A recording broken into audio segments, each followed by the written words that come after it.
So welcome to UPSC Vinod. So polity current affairs series தான் பார்த்துட்டு இருக்கோம். ஸோ இப்போ நம்ம பார்க்க போகிறது வந்து நேஷனல் ஆந்தம். ஆக்சுவலாக நேஷனல் ஆந்தம் வந்து பார்த்தீங்க அப்படின்னா with respect to Tamil Nadu state அசம்பிளியில் வந்து பிரச்சனையில் வந்துச்சு. So with respect to Tamil Thai Vazhthu, so Tamil தாய் வாழ்த்துக்கும் நேஷனல் ஆந்தத்துக்கும் அது ஆக்சுவலாக அவங்க ப்ளே பண்ண எது முன்னாடி எது பின்னாடி ப்ளே பண்ணணும் அப்படின்னு சொல்லிட்டு வந்து பார்த்தீங்க அப்படின்னா இஷ்யூ ஆச்சு. கவர்னர் அவருமே வந்து பார்த்தோம் அப்படின்னா அந்த தமிழ் தாய் வாழ்த்துக்கு எழுந்திரிச்சு நிற்கல அப்படிங்கிறதுமே ஒரு சில இஷ்யூ ஆச்சு. ஸோ ஆக்சுவலாக வந்து பார்த்தீங்கன்னா national anthem, so national anthem நம்ம எல்லாருக்கும் தெரியும். ஸோ ஆக்சுவலாக was written by Rabindranath Tagore. என்ன லாங்குவேஜில் அப்படின்னா பெங்காலி லாங்குவேஜ். ஸோ ஆக்சுவலாக ஃபர்ஸ்ட் வந்து நேஷனல் ஆந்தம் எப்போ வந்து பாடப்பட்டது அப்படின்னா December 27, 1911 கொல்கட்டாவில். ஸோ ரொம்ப ஈஸியாக ஞாபகம் வச்சுக்கலாம், ஏன்னா பெங்காலி லாங்குவேஜ் அப்போ ஃபர்ஸ்ட் கொல்கட்டாவில் தான் பாடியிருக்கணும், வெஸ்ட் பெங்காலில் தான் பாடியிருக்கணும். ஸோ ஆக்சுவலாக அஃபிஷியலாக வந்து பார்த்தீங்கன்னா January 24, 1950 வந்து பார்த்தீங்கன்னா அஃபிஷியலாக பாடினாங்க. ஸோ January 24 அஃபிஷியலாக 1950 பாடினாங்க, 52 seconds. ஸோ ஆக்சுவலாக வந்து பார்த்தீங்க அப்படின்னா ஆர்டிகல் 51A சப்கிளாஸ் ஏ, ஆர்டிகல் 51 கிளாஸ் ஏ சப்கிளாஸ் ஏ, இது வந்து ஃபண்டமெண்டல் டியூட்டிஸ். ஸோ இதில் வந்து பார்த்தீங்க அப்படின்னா ஸோ ஃபண்டமெண்டல் டியூட்டிஸில் என்ன சொல்லியிருப்பாங்க அப்படின்னா ஆக்சுவலாக வந்து என்ன சொல்லணும் நம்ம எல்லாருமே.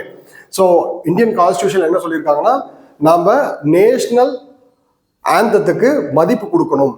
So national flag, national anthem, இந்த மாதிரி விஷயத்தை எல்லாத்துக்குமே நம்ம என்ன பண்ணணும், ரெஸ்பெக்ட் பண்ணணும் அப்படிங்கிறது வந்து ஆர்டிகல் 51A சப்கிளாஸ் ஏல வந்து சொல்லியிருக்காங்க.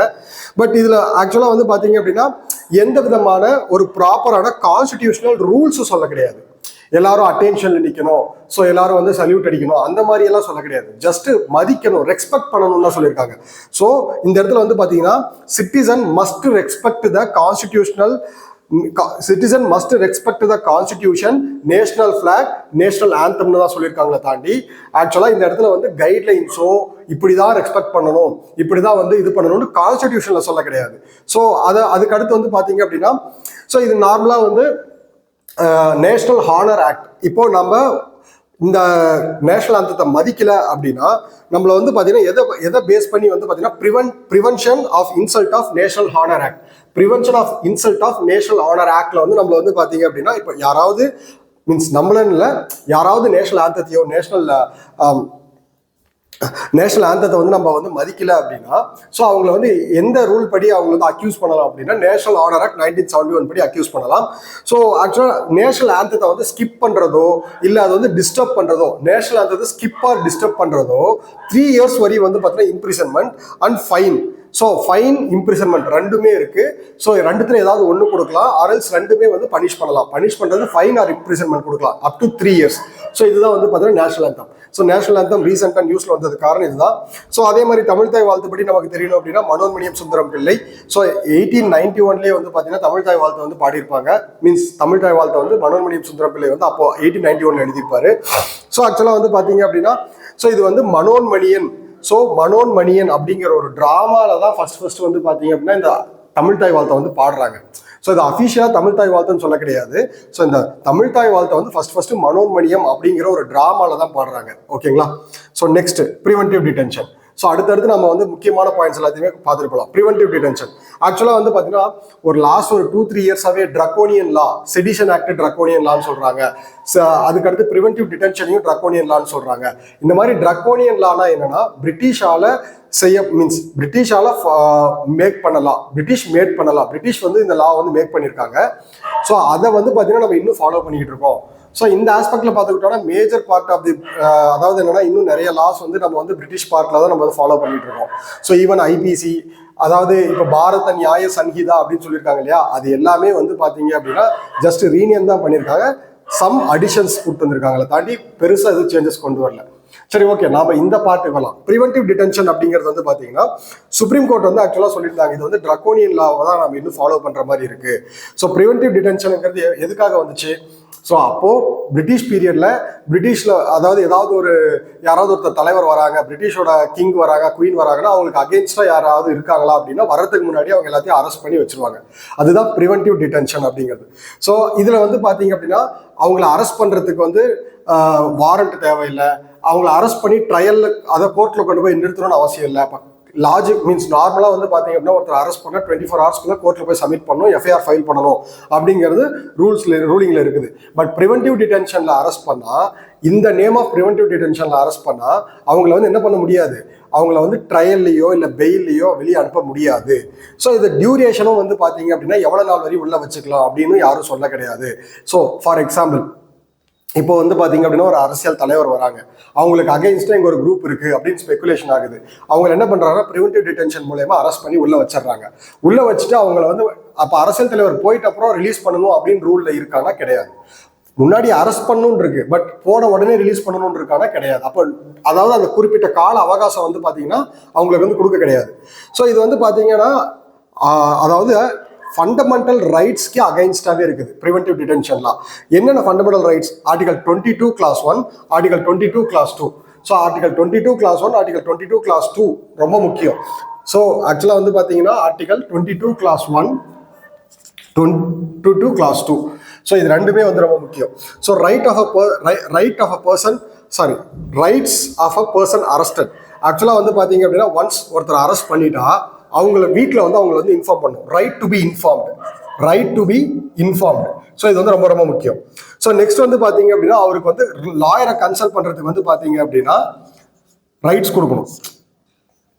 லாயரை வந்து கன்சல்ட் பண்ணுறதுக்கு வந்து அவருக்கு ரைட்ஸ் கொடுக்கணும்.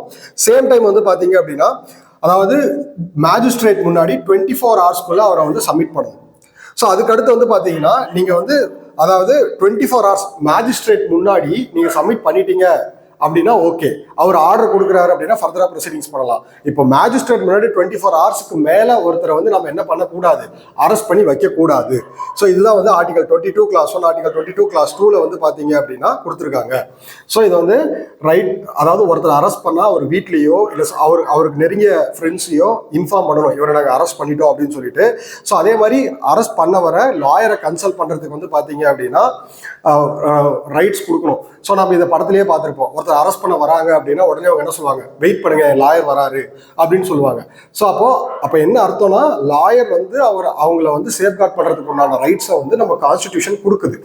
சேம் டைம் நெக்ஸ்ட், ஸோ அவர் அரெஸ்ட் பண்ணிட்டாங்க அப்படின்னா 24 ஹவர்ஸ்க்குள்ள அவர் என்ன பண்ணணும், மேஜிஸ்ட்ரேட் கோர்ட்டுக்கு முன்னாடி வந்து பார்த்தீங்கன்னா அவங்கள வந்து நிறுத்தணும். ஆர்எல்ஸ் ஜட்ஜுக்கு முன்னாடி, அஃபிஷியலாக கோர்ட் இல்லைனா கூட ஜட்ஜுக்கு முன்னாடி அவரை கொண்டு போய் நிறுத்தணும். இது எல்லாமே பண்ணலாம் அப்படின்னா பிரச்சனை வரும். ஸோ அவரை ரிலீஸ் பண்ணிடணும். இதெல்லாம் பண்ண முடியல அப்படின்னா 24 ஹவர்ஸ்க்குள்ளேயே அவரை ரிலீஸ் பண்ணிடணும். So no detention beyond 24 hours without magistrate order. Magistrate order கொடுக்கல அப்படின்னா 24 ஹவர்ஸ்க்கு மேலே அவர் என்ன பண்ணக்கூடாது, அரெஸ்ட் பண்ணி வச்சிருக்க கூடாது. இதுதான் நார்மல். இது வந்து நார்மல். இதில் ஒரு சில எக்ஸப்ஷன்ஸ் இருக்கு. அது வந்து ஆர்டிகல் 22 கிளாஸ் 3ல கொடுத்துருக்காங்க. ஆர்டிகல் 22 கிளாஸ் 3ல ஒரு சில எக்ஸப்ஷன்ஸ் கொடுத்துருக்காங்க. இப்போ எனிமி ஸ்டேட்டோட ஒரு பர்சன் வந்து இந்தியாவில் இருக்காருன்னு வச்சுக்கோங்களேன். இப்போ எனிமி ஸ்டேட்னா அதை வந்து கான்ஸ்டிடியூஷன் டிஃபைன் பண்ணுவாங்க. இந்த ஸ்டேட் வந்து நம்ம எனிமி ஸ்டேட், பாகிஸ்தான் வந்து எனிமி ஸ்டேட்னு வந்து நம்ம டிஃபைன் பண்ணியிருக்கோம். ஸோ அப்போ பாகிஸ்தான் எனிமி ஸ்டேட் அப்படின்னா இப்போ அதை சேர்ந்தவங்களை யாராவது அரெஸ்ட் பண்ணுறோம் அப்படின்னா இந்தியாவில் இருக்காங்க, அவங்கள அரெஸ்ட் பண்ணால் இந்த ரூல்ஸ்லாம் அவங்களுக்கு வந்து பார்த்தீங்கன்னா பாருங்க, எனிமி ஸ்டேட் தான், நாட் ஃபாரினர். திரும்பவும் சொல்கிறேன், ஃபாரினர் அரெஸ்ட் பண்ணாலையும் நம்ம கொண்டு போய் நிறுத்தணும். பட் எனிமி ஸ்டேட்டை தான் வந்து பார்த்தீங்கன்னா நம்ம வந்து நிறுத்த தேவையில்ல, மேஜிஸ்ட்ரேட் முன்னாடி நிறுத்த தேவையில்ல. அதுக்கடுத்து persons detain under prevention detention laws. ஆக்சுவலாக வந்து ப்ரிவென்ஷன் டிடென்ஷன் லாஸ்ல அரெஸ்ட் பண்ணவங்களுக்கு அதுதான் சொன்னேன், இதுதான் இன்னி வரை ட்ரக்கோனியன் லால இருக்கு அப்படின்றது கிரிட்டிசைஸ் பண்றாங்க. ப்ரிவென்டிவ் டிடென்ஷனை வந்து ட்ரக்கோனியன் லால இருக்குன்ட்டு நம்ம வந்து இன்ன வரை கிரிட்டிசைஸ் பண்றதுக்கு காரணம் என்ன, மேஜிஸ்ட்ரேட் முன்னாடி நிறுத்த தேவையில்லை, எவ்வளோ நாள் வேணாலையும் நம்ம அவங்கள ப்ரிவென்டிவ் எஃப்ஐஆர் தேவையில்லை, மேஜிஸ்ட்ரேட் முன்னாடி நிறுத்த தேவையில்லை. இப்போ இதெல்லாம் இந்த ரூல்ஸ் எல்லாம் அப்ளை பண்ணாமல் நான் வந்து ப்ரிவென்டிவ் டிடென்ஷன் வந்து இப்போ நான் ப்ரிவென்டிவ் டிடென்ஷன் ஃபாலோ பண்றேன் அப்படின்னா 24 ஹவர்ஸ்க்குள்ள மேஜிஸ்ட்ரேட் முன்னாடி நிறுத்தணும்னு அவசியம் கிடையாது. அதே மாதிரி அவங்க இவ்வளவு நாள் தான் அரெஸ்ட் பண்ணி உள்ள வச்சிருக்கணும்ன்ற ரூலிங் கிடையாது. இப்போ இது எல்லாமே வந்து பாத்தீங்கன்னா ஒருத்தரோட ஃபண்டமெண்டல் ரைட்ஸ் வந்து பாதிக்குது. இதனாலதான் வந்து பாத்தீங்க அப்படின்னா கோர்ட் வந்து இதை வந்து ரிவ்யூ பண்ண சொல்லிட்டு இருக்காங்க. ஸோ அதுக்கு அடுத்து preventive detention rules article 22 subclause 4, article 22 subclause 4 and subclause 7. So இதில் வந்து பார்த்தீங்க அப்படின்னா no detention beyond 3 months without and advisory board approval. So இந்த ஆக்சுவலாக இந்த ஆர்டிகல் 22 கிளாஸ் 4ல வந்து என்ன சொல்லியிருக்காங்கன்னா, ஓகே நீ வந்து ப்ரிவென்டிவ் டிடென்ஷன்ல வந்து அரெஸ்ட் பண்ணிட்ட அப்படின்னா 4 monthsக்கு மேலே நீ வந்து வச்சுக்க கூடாது. அதாவது அதுக்கு மேலே வச்சுக்கணும் அப்படின்னா அட்வைசரி போர்டோட அப்ரூவல் வேணும்னு சொல்றாங்க. இது வந்து ஆர்டிகல் 22 கிளாஸ் 4ல வந்து இருக்குது. So detain must be informed the reason of detention. இப்போ ஆக்சுவலா ரீசன் வந்து பார்த்தீங்கன்னா இன்ஃபார்ம் பண்ணியிருக்கணும். அதுக்கடுத்து வந்து பார்த்தீங்க அப்படின்னா detain has a right to make representation against detention. So ஆக்சுவலாக இங்கே வந்து என்ன கிடைக்குது அப்படின்னா, அதாவது என்னை அரெஸ்ட் பண்ணிட்டாங்க அப்படின்னா எனக்கு வந்து என்ன கிடைக்கணும், ரைட்ஸ்.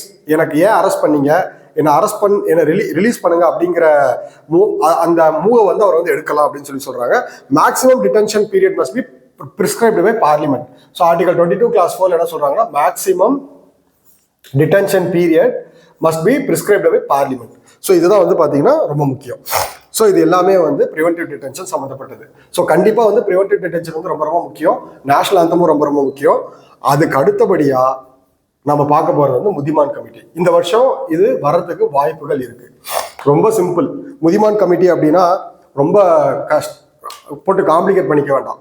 நமக்கு தெரியும் 1919 வந்து government of India Montagu செம்ஸ்ஃபோர்ட் reforms அப்படின்னு சொல்லி அவங்க கொண்டு வந்தாங்க. இதை ரிவ்யூ பண்ணணும் அப்படின்னு சொல்லிட்டு வந்து பார்த்தீங்க அப்படின்னா ஒரு செட்டப் வந்து ரெடி பண்ணாங்க. ஸோ அதாவது இப்போ இந்த பீரியட்ல வந்து பார்த்தீங்க அப்படின்னா 1927 அடுத்த 10 வருஷத்துல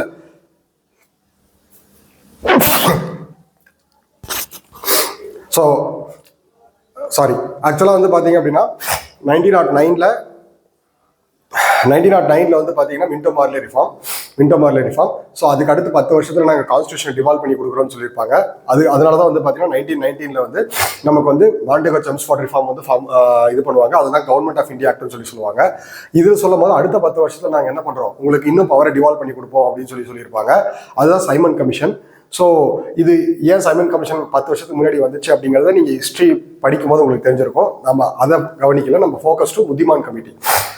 1919 பாஸ் பண்ண கவர்மெண்ட் ஆஃப் இந்தியா ஆக்டை ரிவ்யூ பண்றதுக்காக தான், மாண்டேகோ செம்ஸ்ஃபோர்ட் ரிஃபார்மை ரிவ்யூ பண்றதுக்காக தான் யார் வரா, முதிமான் கமிட்டி வராங்க. ஸோ ஃபர்ஸ்ட் ட்விஸ்ட் என்ன தெரியுங்களா? லாஜிக்கா யோசிச்சிங்கன்னா இங்கே தான் வந்து நம்ம மறந்துடுவோம். கண்டிப்பா இந்த விஷயத்த வந்து எல்லாருமே மறந்துடுவாங்க. என்னன்னா, சைமன் கமிஷன் ப்ரொடெஸ்ட் எதுக்காக நடந்துச்சு? ஒரே ஒரு இந்தியன் கூட உள்ள ரெப்ரசன்டேஷன்ல இல்லை அப்படின்னு நடந்துச்சு. சரி, ஓகே. அப்போ முதிமான் கமிட்டியில் இந்தியன்ஸ் ரெப்ரசன்டேட் பண்ணியிருப்பாங்களா மாட்டாங்களா அப்படின்னா உடனே நம்ம என்ன நினைப்போம்னா, அதாவது முதிமான் கமிட்டிக்கு அப்புறம் வந்த சைமன் கமிஷன்லயே இந்தியன்ஸ் ரெப்ரசன்டேஷன் இல்லை, அப்போ முதிமான் கமிட்டியில் இந்தியன்ஸ் ரெப்ரசன்டேஷன் இருந்திருக்காது அப்படின்னு லாஜிக்கா நிறைய பேர் யோசிப்பாங்க. பட் அதுதான் தப்பு. முதிமான் கமிட்டியில வந்து பாத்தீங்க அப்படின்னா யாரெல்லாம் இருந்தாங்க அப்படின்னா, sir Alexander Muddiman, sir Tej Bahadur Sapru, Pandit Motilal Nehru, Shri Shankar Nair, Shri Sivaswamy Iyer, M R Jayakar. So அப்போ அலெக்சாண்டர் முதிமான் மட்டும்தான் பிரிட்டிஷ் ஆஃபீஸர்ஸ். ரிமைனிங் இருக்கக்கூடிய 5 பேருமே இந்தியன்ஸ் தான். இவங்களோட வேலை என்ன? எக்ஸாமைன் த ஆக்சுவலா முதிமான் கமிட்டியோட எய்ம் என்ன? Review or examine government of India 1919. அதுல யாரெல்லாம் இருக்கிறாங்க? ஃபர்ஸ்ட் வந்து Alexander Muddiman, sir Tej Bahadur Sapru, Pandit Motilal Nehru, Shri Shankar Narayanan, Shri Sivaswamy Iyer, M R Jayakar. So ரொம்ப ரொம்ப முக்கியம். ஏன்னா இது வந்து கண்டிப்பா நிறைய பேர் தப்பா போட்டுருவாங்க. ஸோ ஆக்சுவலா வந்து பாத்தீங்க அப்படின்னா இந்த முதிமான் கமிட்டி வந்து எதெல்லாம் ரிவ்யூ பண்ணாங்க, லாஜிக்கா எதெல்லாம் ரிவ்யூ பண்ணியிருப்பாங்க? So first government of India Montagu Chelmsford ரிஃபார்ம்ல இருக்கக்கூடிய டயார்கி, நமக்கு தெரியும் டயார்கி வந்து 1919 கவர்மெண்ட் ஆஃப் இந்தியாக்குள்ள பேசியிருப்பாங்க. அந்த டயார்கியை ரிவ்யூ பண்ணணும். ஸோ அதுக்கு அடுத்து வந்து பாத்தீங்க அப்படின்னா, ஸோ டயார்கி வந்து 1919 ஆக்ட்ல வந்து இருந்துச்சு, அதை ரிவ்யூ பண்றதுக்காக வந்தாங்க. அதுக்கு அடுத்து வந்து பாத்தீங்க அப்படின்னா அந்த செல்ஃப் ரூல் பத்தி கேட்டுட்டு இருந்தோம் இல்லைங்களா, இந்த செல்ஃப் ரூல் பத்தி பேசுறதுக்காக வந்திருந்தாங்க. ஸோ செல்ஃப் ரூலை பத்தி பேசுறதுக்காக வந்திருக்காங்க. ஸோ இதுக்கு அடுத்து வந்து பாத்தீங்க அப்படின்னா இவங்க தான் ஆக்சுவலா Muddiman committee laid the ground work or basement to Simon commission. இந்த முதிமான் கமிட்டி கொடுத்த ரிப்போர்ட்ல தான் சைமன் கமிஷனே கிளம்பி வராங்க. முதிமான் கமிட்டி கொடுத்த ரிப்போர்ட்ல தான் சைமன் கமிஷனே கிளம்பி வராங்க. ஸோ ரொம்ப ரொம்ப ரொம்ப ரொம்ப முக்கியமான ஒரு விஷயம். ஸோ முதிமான் கமிட்டி எதுக்காக அப்படின்னா டயார்கியை வந்து பாத்தீங்க அப்படின்னா ரிவ்யூ பண்ணுறதுக்காக or else government of India act 1990 review பண்ணுறதுக்காக ஸ்டேட்மெண்ட் வந்திருக்கும். Muddiman committee is related to which of the following அப்படின்னு சொல்லி பார்த்தா ஒன்று வந்து பார்த்தீங்கன்னா 1919 first statement government of India act 1919 review பண்ணணும். செகண்ட் ஸ்டேட்மெண்ட் வந்து டயார்கே ரிவ்யூ பண்ணணும். தேர்ட் ஸ்டேட்மெண்ட் வந்து ஃபெடரலிஸ்ட்டை ரிவ்யூ பண்ணணுமான்னு கேட்பாங்க. ஃபெடரலிசம் 1935 தான் ஃபர்ஸ்ட் வந்து சொல்லியிருக்காங்க. அப்போ 1919 கிடையாது, 1990 கிடையாது. ஸோ ரொம்ப ரொம்ப முக்கியம்.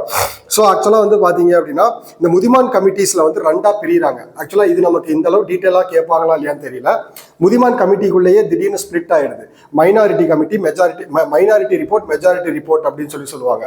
ஸோ ஆக்சுவலாக மெஜாரிட்டி ரிப்போர்ட் அப்படிங்கிறது அஃபிஷியல் மெம்பர்ஸ் கொடுக்கக்கூடிய ரிப்போர்ட். மைனாரிட்டி ரிப்போர்ட்டுங்கிறது ஆக்சுவலாக நம்ம மோதிலால் நேரு வழக்கமாக அவங்களுக்குள்ளேயே பிரிவினை வந்துருச்சு. ஆக்சுவலாக இந்த கமிட்டிக்குள்ளே இந்தியன்ஸ் இருக்காங்க. பட் இந்த இந்தியன்ஸ்குள்ளேயே, அதாவது இந்தியன்ஸ் தனியாகவும் அதே மாதிரி வந்து பார்த்தீங்க அப்படின்னா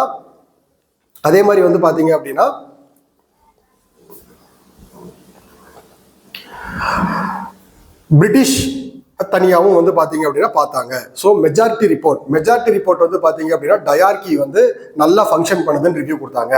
மெஜாரிட்டி ரிப்போர்ட் என்ன வழக்கமாக பிரிட்டிஷ் என்ன சொல்லுவாங்க, அவங்களோட ரூல்ஸை வந்து பார்த்தீங்க அப்படின்னா டயார்கி வந்து நல்லா வேலை செய்யுதுன்னு சொன்னாங்க. மீதி இருக்கிறவங்க எல்லாம் கண்டிப்பா என்ன சொல்லியிருப்பாங்கன்னு உங்களுக்கே தெரியும். மீதி இருக்கிறவங்க என்ன சொல்லியிருப்பாங்க, அந்த டயார்கி சிஸ்டத்தை வந்து இம்ப்ராக்டிக்கல், இன்எஃபெக்டிவ்னு சொன்னாங்க. இதுல ரிஃபார்ம்ஸ் வேணும்னு சொன்னாங்க. So but recommendation only minor administration changes. So இவங்க ஆக்சுவலா இவர் வந்து மைனர் அட்மினிஸ்ட்ரேஷன் சேஞ்சஸ் தான் ரெக்கமெண்ட் பண்ணாரு. பட் இவங்க என்ன பண்ணாங்க, டோட்டலா அந்த சிஸ்டமே தப்புன்னு சொன்னாங்க. டோட்டலா அந்த சிஸ்டமே ரிஃபார்ம் பண்ண சொல்றாங்க. ஸோ அதுக்கு அடுத்து வந்து ரெஸ்பான்சிபிள் கவர்மெண்ட் ரொம்ப ரொம்ப முக்கியம். ரெஸ்பான்சிபிள் கவர்மெண்ட்டை வந்து பாத்தீங்க அப்படின்னா ரெஸ்பான்சிபிள் கவர்மெண்ட்டை வந்து பாத்தீங்க அப்படின்னா இன்ட்ரடியூஸ் பண்ண சொன்னாங்க. முதிமான் கமிட்டி ரொம்ப ரொம்ப முக்கியம். இந்த வருஷம் எக்ஸ்பெக்ட் பண்ணலாம். ஸோ நெக்ஸ்ட் வீடியோவில் நெக்ஸ்ட் கரண்ட் அஃபேர்ஸ் பார்க்கலாம். தேங்க்யூ.